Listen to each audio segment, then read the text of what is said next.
How to factory reset your Yamaha soundbar. Step number 1 is to turn off your soundbar. I have already pressed the power button and right now it's off.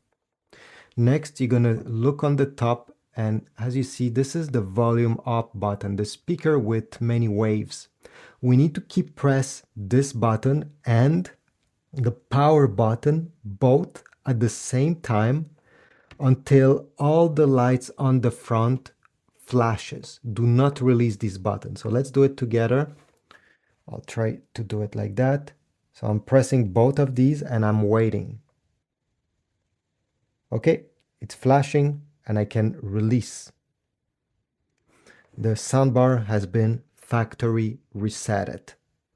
Be patient, do not release your fingers until it has stopped flashing. Now you're ready to pair it again using Bluetooth or any other inputs on the back. Thanks for watching. If you found this video helpful, take a moment and comment down below. Subscribe, like, and I'll see you in the next video.